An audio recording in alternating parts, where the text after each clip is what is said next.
Friends, நம்ம இந்த வீடியோவில் என்ன பார்க்க போகிறோம்னு பார்த்தீங்கன்னா அக்கௌண்டிங் பிரின்சிபல் அப்படிங்கிறத பார்க்க போகிறோம் ஒன் பை ஒன்னாக.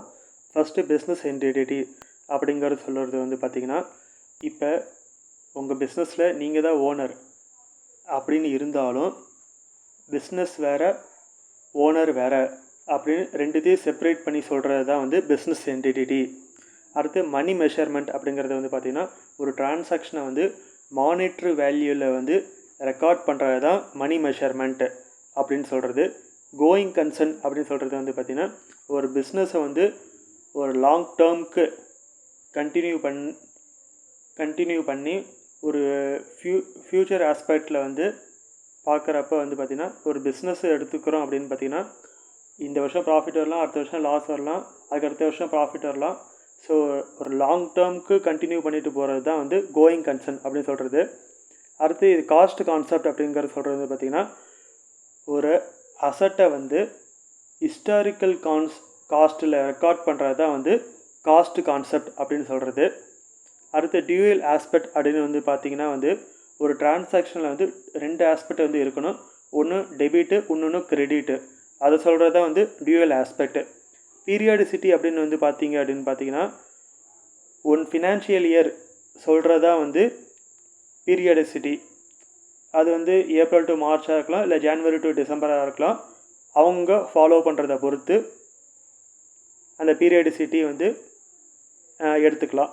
மேட்சிங் கான்செப்ட் அப்படின்னு பார்த்திங்கன்னா, நம்ம லாஸ்ட் இயர் எவ்வளோ பண்ணியிருக்கோம் எக்ஸ்பென்சஸும் ரெவன்யூவும், அடுத்து இந்த வருஷம் எவ்வளோ பண்ணியிருக்கோம் அப்படின்னு ரெண்டுத்தையும் மேட்ச் பண்ணி பார்க்கறது தான் மேட்சிங் கான்செப்ட்.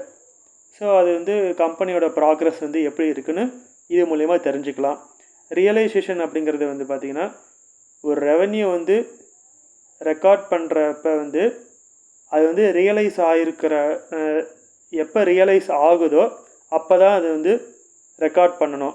அதுதான் சொல்கிறது தான் ரியலைசேஷன் கான்செப்ட். ஆப்ஜெக்டிவ் எவிடன்ஸ் அப்படின்னு பார்த்திங்கன்னா, ஒரு டிரான்சாக்ஷனோட சப்போர்ட்டிங் எவிடன்ஸ் அப்படின்னு சொல்கிறது.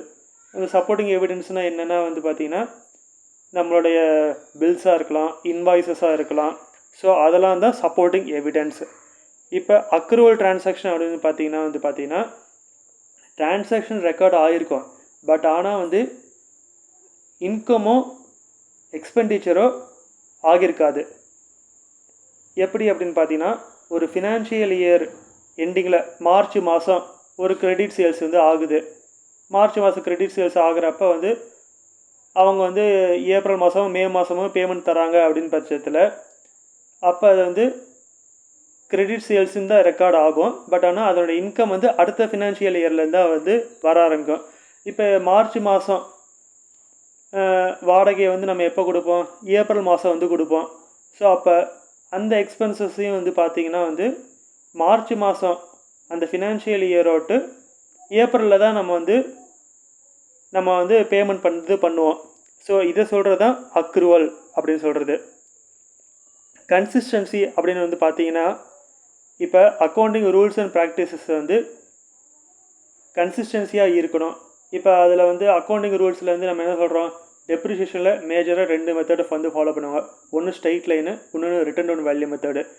இப்போ நான் இந்த வருஷம் ஸ்ட்ரெயிட் லைனு, அடுத்த வருஷம் ரிட்டன் டவுன் வேல்யூ மெத்தடு, அதுக்கு அடுத்த வருஷம் ஸ்ட்ரெயிட் லைன் மெத்தடை ஃபாலோ பண்ணுறேன் அப்படின்னு எவ்ரி இயர் வெவ்வேறு மெத்தடை ஃபாலோ பண்ணிக்கிறது காட்டிலும் எடுத்தால் ஸ்ட்ரெயிட் லைன் மெத்தடு, எடுத்தால் written down value method. So year on year ஒரே கன்சிஸ்டன்சியாக ஃபாலோ பண்ணணும் அப்படின்னு சொல்கிறது தான் இந்த பிரின்சிபல். ஃபுல் டிஸ்க்ளோஷர் அப்படின்னு பார்த்திங்கன்னா, அக்கௌண்ட்ஸை பொறுத்த வரைக்கும் எல்லாமே ஃபுல் அண்டு ஃபேர் இன்ஃபர்மேஷனாக இருக்கணும். அடுத்து மெட்டீரியாலிட்டி பார்த்திங்கன்னா, relatively important and significant monetary items are to be recorded and disclosed in the financial statement. இப்போ ஒரு எல்லா மானிட்டரி ஐட்டம்ஸும் ரெக்கார்ட் பண்ணணும், ஃபினான்ஷியல் ஸ்டேட்மெண்ட்டில் எல்லாமே டிஸ்க்ளோஸ் பண்ணியிருக்கணும் அப்படின்னு சொல்கிறது.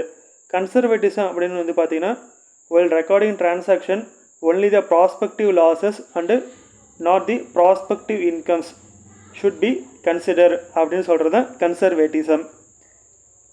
ஹலோ ஃப்ரெண்ட்ஸ், நம்ம இந்த வீடியோவில் அக்கௌண்டிங் பிரின்சிபல்ஸ் பார்த்துருப்போம். உங்களுக்கு என்னால் முடிஞ்ச அளவுக்கு எக்ஸ்பிளைன் பண்ணி உங்களுக்கு புரிய வச்சிருப்பேன் நான் நம்புகிறேன். இந்த வீடியோ பிடிச்சிருந்தால் லைக் பண்ணுங்கள், ஷேர் பண்ணுங்கள், சப்ஸ்கிரைப் பண்ணுங்கள். மறக்காமல் பக்கத்தில் இருக்க பெல் ஐக்கனை கிளிக் பண்ணுங்கள். தேங்க்யூ ஃபார் வாட்சிங் மை வீடியோ.